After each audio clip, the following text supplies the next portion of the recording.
बोलो भारत माता की। फिर एक बार మోదీ సర్కార్.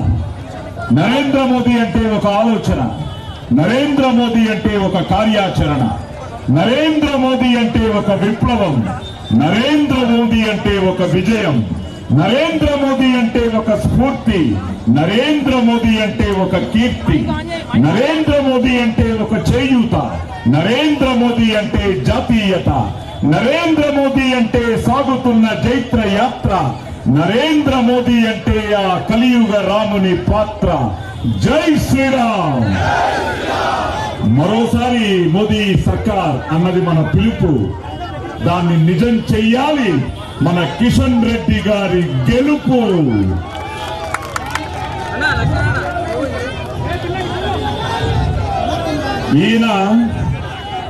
ఈయన భరతమాత ముద్దు బిడ్డ. ఈయన పుట్టింది తిమ్మాపూర్ గడ్డ. అలాగే ఈయన నడిచేది శ్రీ నరేంద్ర మోదీ గారి బాట. అందుకే ఆయన చూస్తే పులకరిస్తుంది మన అంబర్ పేట.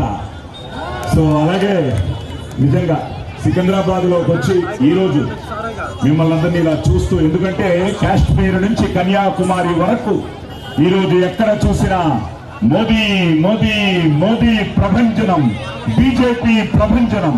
అలాగే మనతో గౌరవనీయులు, అలాగే వీర వనిత, ఉడల్ మண்ணுக்கு ఉయిర్ తమిళకు అనే మన తమిళిసై గారు ఉండడం కూడా చాలా ఆనందంగా ఉంది. ఇప్పుడు నిజంగా ఇందాక నుంచి నన్ను పోలీస్ స్టోరీ డైలాగ్ అని చాలా మంది అడుగుతున్నారు.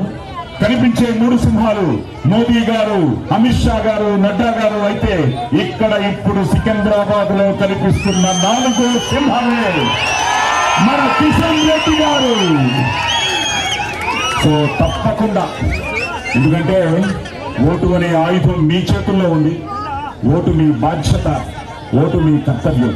అలాగే ఈరోజు బీజేపీ, భాజపా, భారతీయ జనతా పార్టీ, ఎందుకంటే ఈరోజు ఈ భారతీయ జనతా పార్టీ మన ప్రతిష్ట, మన పరువు, మన ప్రయాణం, మన ప్రాణం. బీజేపీ లేకుంటే భారత జాతికే నష్టం. సో నిజంగా ఈరోజు ఎందుకంటే ఆల్రెడీ మీరు చూస్తూనే ఉంటారు, తెలుసుకుంటూనే ఉంటారు, అపోజిషన్ అంతా ఓడిపోయారని ఫిక్స్ అయిపోయి మనం 400 చేరకూడదని ఆలోచిస్తున్నారే తప్ప వాళ్ళకి ఈరోజు నిలబడ్డానికి కూడా ధైర్యం లేదు. ఈరోజు నామినేషన్ వేశారు, తెలిసే ఉంటుంది మీకు. అలాగే ఏవో ఏవో ఏవో సృష్టించాలనుకున్నారు మన ఓయూలో, అది కూడా ఈరోజు ఫేక్ అని బయటపడింది. సో నిజంగా కిషన్ రెడ్డి గారు ఎన్నో అద్భుతమైన కార్యక్రమాలు, ముఖ్యంగా ఈరోజు ఉరికంబ ఎక్కింది ఉగ్రవాద భూతం, సుప్రభాతమయ్యింది దేశభక్తి గీతం. ఈరోజు ఆర్టికల్ 370 కానీ, అలాగే ఆయన చేసిన ఎన్నో అద్భుతమైన పనులు కరోనా టైంలో కానీ, అలాగే ఆర్టికల్ 370లో ఆయన పాత్ర కానీ, అలాగే ఉగ్రవాదాన్ని అణిచివేయడంలో ఆయన పాత్ర కానీ, అలాగే ఈ రోజు ఇక్కడ చేసిన నైట్ అండ్ షోలు, నిజంగా ఈ రోజు తెలంగాణ సంస్కృతిని, సాంప్రదాయాన్ని, తన చరిత్రని, ఇది నా అదృష్టం. OU university arts college commentary కూడా ఆయన నాకు అవకాశం ఇవ్వడం, నేను ఆ ఓయూ చరిత్ర చెప్పడం నాకు నిజంగా నా భాగ్యంగా భావిస్తూ, తప్పకుండా మీరు పెద్ద మెజారిటీతో మిత్రులు, సహోదరులు, ప్రియతమ నాయకులు, సేవకుడు మన కిషన్ రెడ్డి గారిని గెలిపించాలని మనస్ఫూర్తిగా కోరుకుంటూ, బలో భారత్ మాతా కీ.